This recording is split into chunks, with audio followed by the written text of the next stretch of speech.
അതിനൂതന hi tech സാങ്കേതിക വിദ്യകളോടെ വൻ നഗരങ്ങളെ പോലും വെല്ലുന്ന സൗകര്യങ്ങളുമായി നമ്മുടെ ചേലക്കരയിൽ naturals men's and kids beauty parlour, doctors tower, near bus stand, Chelakkara. Advocate M കൃഷ്ണൻകുട്ടിയെക്കുറിച്ചുള്ള സ്മൃതിയായ ദീപ്തം കൃഷ്ണം എന്ന പുസ്തകത്തിന്റെ പ്രകാശനം നടന്നു.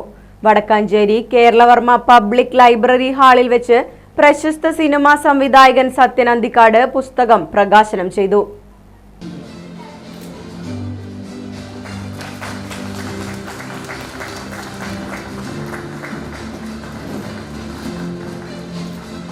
ചടങ്ങിൽ ലൈബ്രറി പ്രസിഡന്റ് വി മുരളി അധ്യക്ഷത വഹിച്ചു.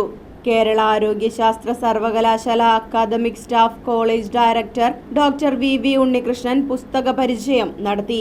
ജില്ലാ judge Priya Chand, saint Aloysius college doctor Chacko Jose, library secretary G Sathyan, സാമൂഹിക സാംസ്കാരിക രംഗത്തെ പ്രമുഖർ തുടങ്ങിയവർ ചടങ്ങിൽ പങ്കെടുത്ത് സംസാരിച്ചു.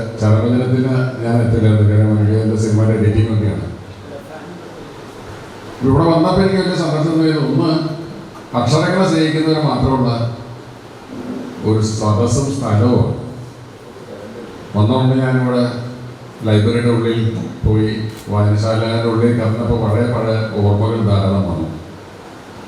അന്തിക്കാട് ഹൈസ്കൂളിൽ പഠിക്കുമ്പോൾ എനിക്ക് 3 ലൈബ്രറികളിൽ മെമ്പർഷിപ്പ് ഉണ്ടായിരുന്നു. അന്തിക്കാട് പബ്ലിക് ലൈബ്രറി, എൻ്റെ വീടിനടുത്തുള്ള ശ്രീകൃഷ്ണ ലൈബ്രറി, പിന്നെ മണലൂർ പബ്ലിക് ലൈബ്രറി. ഏറ്റവും വലിയ ആനന്ദം സ്കൂൾ വിട്ട് ചെന്ന് കഴിഞ്ഞാൽ സൈക്കിൾ കൊടുത്തിട്ട് നേരെ ലൈബ്രറികളിലേക്ക് പായലാണ്. വായിക്കണമെന്ന് ആഗ്രഹിക്കുന്ന പുസ്തകങ്ങളുടെ പേര് നേരത്തെ പറഞ്ഞു വെച്ചിട്ടുണ്ടോ, ചിലപ്പോൾ അവരത് എടുത്തു വെച്ചിരിക്കും. അതെടുത്ത് വന്ന് വായിച്ച് തീർത്ത് അത് കൊണ്ടുകൊടുക്കുക എന്നുള്ളതാണ് ഏറ്റവും വലിയ സന്തോഷം. എൻ്റെ വീട്ടുകാർ അറിയാതെ തന്നെയാണ് SLCക്ക് കണക്ക് പരീക്ഷയുടെ തലേദിവസം രാത്രിയാണ് കാലം വായിച്ചു തീർന്നത്. പിറ്റേ ദിവസം പരീക്ഷയാണ്. അപ്പം അങ്ങനെ പുസ്തകങ്ങളോട് സ്നേഹമുണ്ടായിരുന്ന ഒരാളായതുകൊണ്ട് ഈ ലൈബ്രറിയുടെ ഉള്ളിൽ കയറി വന്നപ്പോൾ ഒരു വലിയ നൊസ്റ്റാൾജിയ. അപ്പം ഞാൻ മനസ്സിലാക്കുന്നത്, ഈ ലൈബ്രറികൾ മെമ്പർമാരാകുമ്പോഴാണ് നമ്മൾ പുസ്തകങ്ങൾ കൊണ്ട് വായിക്കുന്നത്. ഇപ്പോൾ മാതൃഭൂമിയുടെയോ അല്ലെങ്കിൽ DC ബുക്സിൻ്റെയോ പുസ്തകം ചെന്ന് വെച്ച് കഴിഞ്ഞാൽ ആരെ കഴിപ്പിക്കാത്ത കയറിയപ്പോഴാണ് എല്ലാ പുസ്തകങ്ങളും നമ്മൾ വായിക്കും. ഒരു 10 വായിച്ചാൽ 2 ചിലപ്പോൾ വായിക്കും, ബാക്കി അവിടെ ഇരിക്കും.